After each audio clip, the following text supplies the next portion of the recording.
Hello बच्चों, today we are going to discuss our generic worksheet G16 for class 6th, 7th and 8th and the topic of the worksheet is cleanliness. तो आज हम discuss जो करने वाले हैं वो cleanliness यानी साफ़ सफाई के बारे में हम डिस्कस करेंगे. तो स्टार्ट करते हैं. Look at the pictures below. Which town do you prefer? अब यहाँ हमें दो पिक्चर्स दी हैं. Two pictures are given here. One town is very clean and other one is very dirty. तो आप कौन से टाउन को प्रेफर करोगे, कहाँ रहना पसंद करोगे, क्लीन टाउन में या डर्टी टाउन में? ऑब्वियसली हम कहाँ रहना पसंद करेंगे? क्लीन टाउन में. तो answer is clean. Next, write the differences between them by filling in the blanks using the words given in the box. यहाँ बॉक्स में हमें कुछ वर्ड्स दिए हुए हैं, उन वर्ड्स को सिलेक्ट करना है हमें इन टाउन्स को डिफ़ाइन करने के लिए. ये जो दो हमें पिक्चर्स दिए हैं, इन पिक्चर्स में हम क्या क्या देख पा रहे हैं वो वर्ड्स हम यहाँ पर पुट करेंगे. This is a dash town.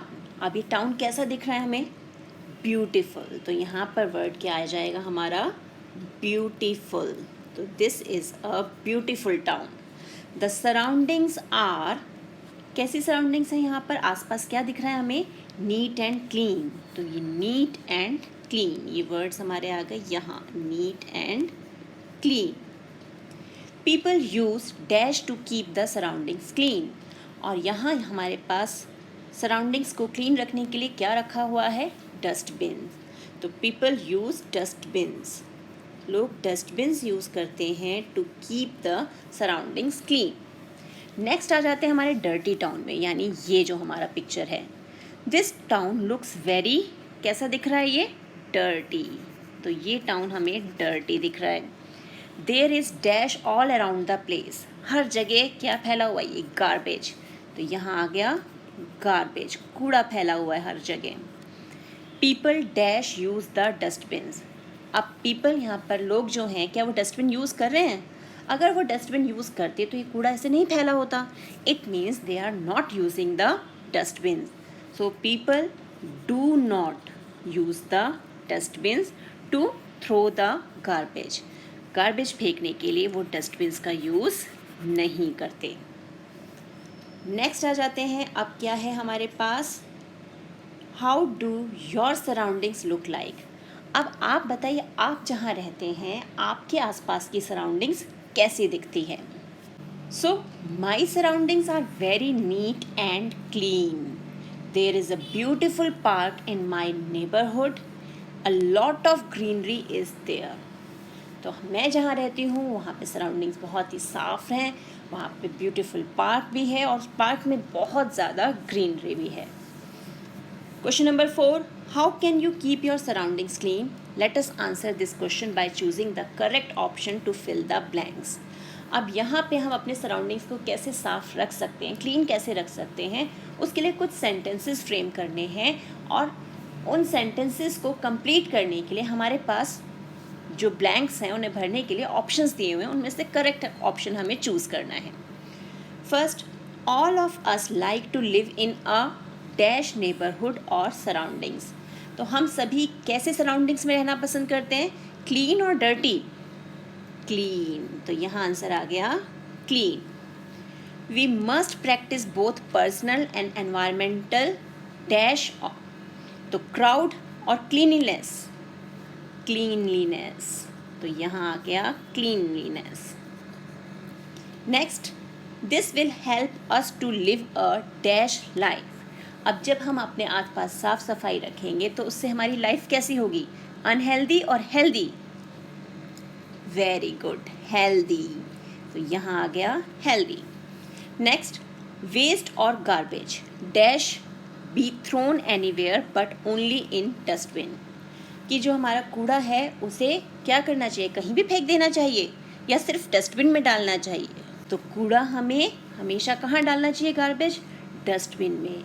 तो it should not be thrown anywhere. इनसे कहीं भी ऐसे नहीं फेंक देना चाहिए. तो यहाँ आ गया should not. So fifth point is dash collecting और throwing garbage all over the place will dash beautify और पॉल्यूट द एनवायरमेंट. अब जैसे यहाँ हमें पिक्चर में शो किया हुआ है, ये कारपेट हम जगह जगह फेंक रहे हैं, तो इससे एनवायरनमेंट हमारा ब्यूटीफाई हो रहा है या पॉल्यूट हो रहा है? पॉल्यूट हो रहा है ना।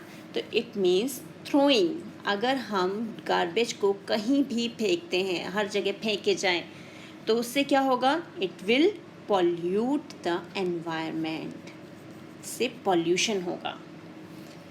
फिर controlling the use of paper और plastic bags will help to keep our surroundings clean. तो हमें किस पे कंट्रोल करना है, पेपर बैग्स के यूज़ को या प्लास्टिक बैग के यूज़ को? We should say no to plastic. तो यहाँ आ जाएगा हमारा प्लास्टिक। हम प्लास्टिक बैग को कंट्रोल कर लें उसके यूज़ को, तो उससे भी हम अपने सराउंडिंग्स को क्लीन रख सकते हैं। फिर point 7, one should use recycled and eco friendly और प्लास्टिक प्रोडक्ट्स। तो हमें प्लास्टिक प्रोडक्ट्स यूज़ करने हैं या इको फ्रेंडली प्रोडक्ट्स यूज़ करने हैं, लाइक पेपर और jute bags instead of plastic ones? We will use eco friendly, जो हमारे एनवायरनमेंट के लिए हार्मफुल ना हो। Point 8, dash causes land, air and water pollution. तो water, land, air, water pollution किसकी वजह से होता है? It is just because of littering.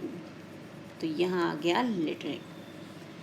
Staying clean and healthy will keep us safe from, किससे बचे रहेंगे अगर हम साफ सुथरे रहे? तो डिजीजेस। तो ये हो गया डिजीजेस।